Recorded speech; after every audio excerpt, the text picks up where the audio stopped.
Crónicas del Misterio.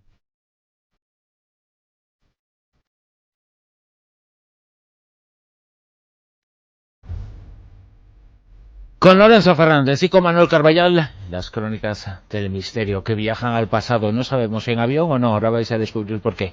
Manuel, Lorenzo, muy buenas. Hola, buenas noches. ¿Qué tal? Muy buenas noches. Buenas noches, chicos. Y en principio nos vamos como os habéis ido hasta allí, como lo habéis sobrevolado vosotros, ambos, tanto Manuel como Lorenzo, en avión. Nos situamos en Nazca, nos situamos en Perú, en un lugar, en un enclave arqueológico verdaderamente enigmático, verdaderamente fascinante, que lleva décadas motivando todo tipo de hipótesis. Pero ¿qué es Nazca y cómo se ve en Nazca desde las alturas y desde tierra? Pues yo creo que depende de la hora, ¿no? A partir de las 2 de la tarde, cuando empieza el aire caliente del desierto a subir, las turbulencias son tremendas y ahí es como si te metieras en una centrifugadora, ¿no?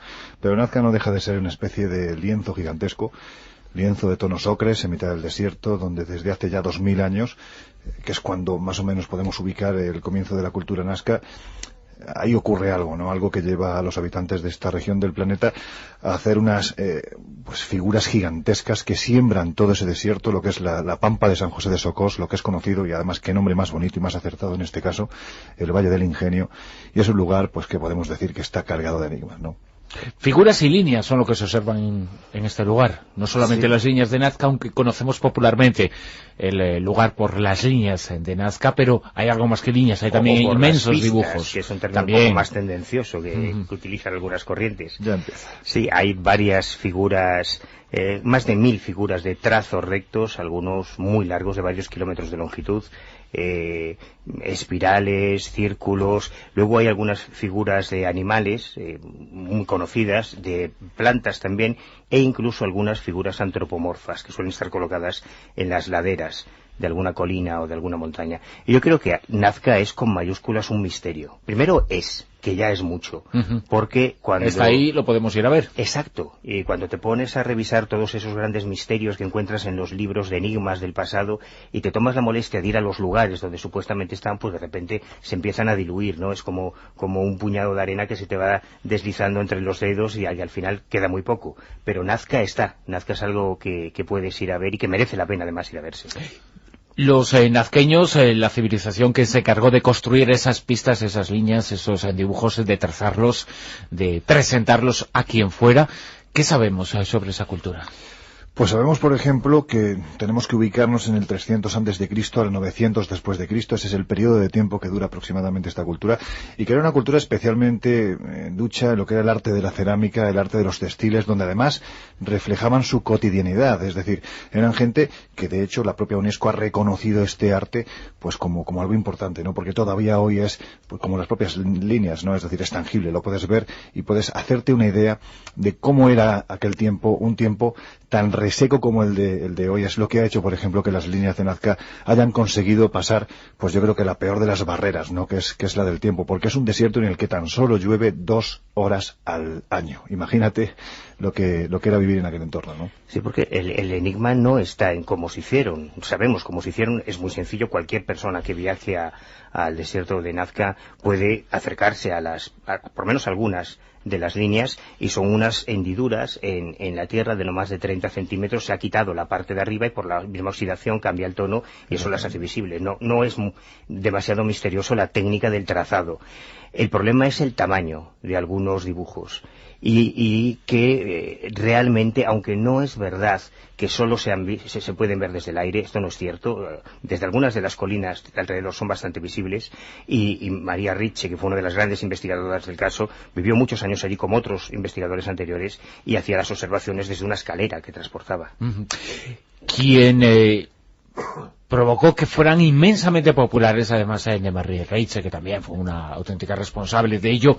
Es más, fue una investigadora mucho más tenaz, estuvo sobre el terreno, nunca mejor dicho, y se subió a muchas de esas escaleras para ver las pistas de Nazca. Como tal, como pistas, las definió el personaje que vamos a escuchar ahora. Se llama Eric von Däniken. En los años 60 publicó sus recuerdos del futuro, por ejemplo, entre otros trabajos, sus primeros libros, y en ellos hablaba de las pistas de Nazca y decía que si solamente podían ser observados desde las alturas, es que quien podía ver las pistas de Nazca era capaz de volar. Nazca continúa siendo uno de los grandes misterios de Perú, un enigma que todavía no ha sido resuelto. En mi opinión, miles de años atrás, los extraterrestres llegaron a esta zona del desierto en busca de uranio, hierro, etc. ¿Qué encontraron en Nazca? Por supuesto que Nazca no fue un aeropuerto alienígena, porque ellos no necesitaban un aeropuerto, pero sí estos materiales. De ahí se derivó el posterior culto a esos dioses que les profesaron los antiguos habitantes de Nazca y las posteriores representaciones. Lorenzo Fernández, que ha rebuscado en sus archivos en busca de la voz de Erich von Däniken, presentando en sus documentales de entonces estas pistas, las líneas de Nazca. Verdaderamente atrevido en sus hipótesis. Vamos a ver, yo pienso que Däniken hizo mucho bien por dar a conocer unas temáticas que hasta ese momento prácticamente permanecían residuales, ¿no? Pero, como decía Fernando Jiménez del Oso, entró en la historia como un elefante en una cacharrería, y no todo vale, evidentemente, ¿no? Y menos cuando tenemos este misterio de esas dimensiones. En un principio, Däniken empezó diciendo que efectivamente para él se trataba ni más ni menos que una especie de faro que orientaba a los extraterrestres dónde debían de dirigirse, dónde debían de aterrizar y dónde, en este caso, como comenta él, pues conseguir esos materiales que les hacían falta. Pero evidentemente esto es casi ciencia ficción, porque evidentemente nadie puede probar lo que decía el señor Däniken. Posteriormente él ha ido cambiando incluso en sus teorías, digamos que las ha ido suavizando, pero lo que está claro es que el misterio está ahí. El misterio es tan palpable como que con solo hacer lo que hemos hecho Manuel y yo en alguna ocasión, que es sobrevolar ese desierto, te das cuenta de que si ya son importantes las líneas de Nazca, no menos importantes son las otras líneas de Nazca, las de Palpa, que son más antiguas, son las que se están estudiando recientemente, y ahí sí vemos, ya no vemos esa imagen del mono, no vemos esa imagen del cóndor, del jaguar, del colibrí. No, estamos viendo unas representaciones quizás un poquitín más pequeñas, pero especialmente llamativas, porque son seres antropomorfos con unas formas verdaderamente extrañas, ¿no? Uno de ellos que me viene a la cabeza ahora mismo, por ejemplo, es el gran dios oculado. Es un ser pues con unos ojos inmensos, con una especie de corona de la que refulgen una serie de rayos, con las manos como si fueran auténticas cuchillas, y a su lado se encuentra la familia, lo que se conoce como la familia del gran dios oculado, que no dejan de ser seres similares, extraños, que nada tienen que ver, entiendo yo, con lo que habitaba en aquel entonces en este desierto de San José de Socos. Las líneas de Nazca, durante tantísimo tiempo que permanecen, ¿hay algún mantenimiento, hay algún cuidado? Porque una de las cosas que se comentan es que la tierra tiene yeso, y un poco con el rocío, aunque no lleva mucho, eso solidifica y hace que se mantengan, perpetúen. Pero aparte de eso, ¿hacen algún tipo de control o mantenimiento para que no se pierdan el tiempo, o está siempre? Bueno, casi al contrario. A pesar de que en el año 94 la UNESCO las declaró Patrimonio de la Humanidad, pues no hace mucho una extensión de la Panamericana pasó por encima de una de ellas, y una parte también del lagarto también se deterioró por las obras. O sea que casi lo contrario, ¿no? A veces el avance de la civilización pues pasa por encima de la arqueología. Pero estabas mencionando ahora el hombre con cabeza, un antropomorfo que aparece en muchos libros como el astronauta. No, pero no es este, el dios oculado es otro, el astronauta, el que llaman el astronauta, ese es gigantesco, estamos hablando de una cosa. El astronauta, yo conocía al descubridor, que era un piloto que había tenido, y esto hila un poco con las teorías de Däniken. ¿Es que si lo descubrió un piloto, Manuel? Sí, no, lo descubrió un piloto como la mayoría, porque los pilotos son los que están sobrevolando constantemente el desierto y tienen más percepción, más capacidad, de todas formas. Pero es que lo hicieron entonces para pilotos. A esto voy. Este hombre, y no tengo el nombre en la punta de la lengua y no lo recuerdo, cuando yo lo conocí él ya no volaba, se había roto las dos piernas en un accidente de parasailing, una especie de parapente, ¿no? Uh-huh. Y él había sobrevolado también el desierto en paracaídas. Y su conclusión, como la de otros, Paul Kosok. Su conclusión, como la de otros, es que los antiguos Nazca podían volar. Claro, esto suena a disparate, ¿no? ¿Cómo iban a poder volar una cultura tan primitiva? Antes Lorenzo mencionó de pasada los tejidos, los mantos de Paracas, que por cierto, muy cerca de Nazca está el candelabro, que para mí está claro que es un cactus, un San Pedro. Yo tengo clarísimo que es un San Pedro. Que se utilizaba en chamanismo. Y se sigue utilizando, todavía más, una experiencia fantástica. Sí. Pero en el año 75, o sea, esta semana, Nazca es un torrente constante de noticias. Casi todos los años algún investigador europeo o americano aporta algo nuevo sobre Nazca, porque estamos hablando de una extensión enorme, gigantesca de trazados. Y esta misma semana se publicaba en una revista de arqueología británica, en el Antiquity Rules, el arqueólogo Clive Rules, en la revista Antiquity, una hipótesis que en realidad digamos que es la conclusión de una hipótesis en la que viene trabajando hace tiempo, porque yo ya he visto trabajos de este hombre hace 7, 8, 9 años, y él llega a la conclusión de que varios de los trazados son caminos rituales. Y en su día se hizo una reconstrucción muy interesante con varios colegios de niños de los poblados cercanos, se los llevaron al desierto para seguir esas pistas. Oye, algo parecido a los laberintos de Chartres, por ejemplo, trayéndolo a nuestra cultura y a nuestra civilización. Pero tú fíjate... Y lo que ocurre es que él se basó en algunos de los descubrimientos que hicieron de estacas en varias partes. Pero es que en el año 75, y a mí me parece una aportación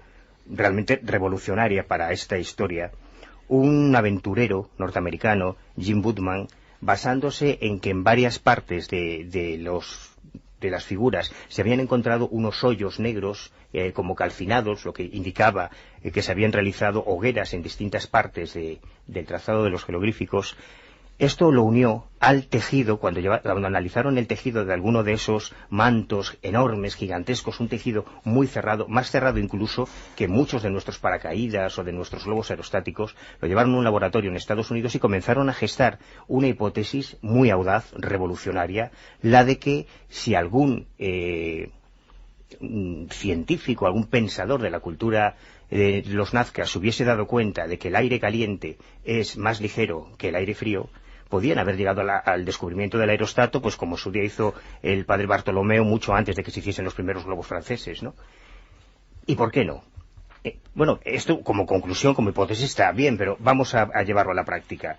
Y el 23 de noviembre del año 75 se hizo el primer vuelo experimental del Cóndor 1, que fue un globo aerostático hecho con tejidos de los Nazca, con una balsa de totora en forma de cesta, es decir, con la tecnología que podían tener los antiguos Nazca, y efectivamente ese globo se elevó, no mucho, pero se elevó sobre el desierto, con lo que él pretendía aportar un nuevo elemento de juicio, ¿no? Con la tecnología que tenían en aquella época los autores de esos telares, de esos tejidos, y con el principio aerostático podía haberse construido un globo que podía haber dado esa perspectiva aérea. Pero es que además, en algunas tradiciones de todas las culturas precolombinas y peruanas, la divinidad está en los cielos. Y en eso no miente Dani, que cuando dice que en casi todas las culturas el hombre mira arriba. Claro, pero ¿qué dioses?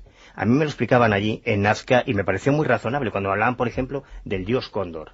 Las cosas no son porque sí. Cuando los antiguos Nazca adoraban al cóndor y hacían sacrificios para el cóndor y veneraban al cóndor, no era porque de repente se levantase una mañana y dijeran qué pájaro tan bonito que está ahí arriba, es la representación de los dioses. Es que cuando el cóndor desciende es porque llegan lluvias.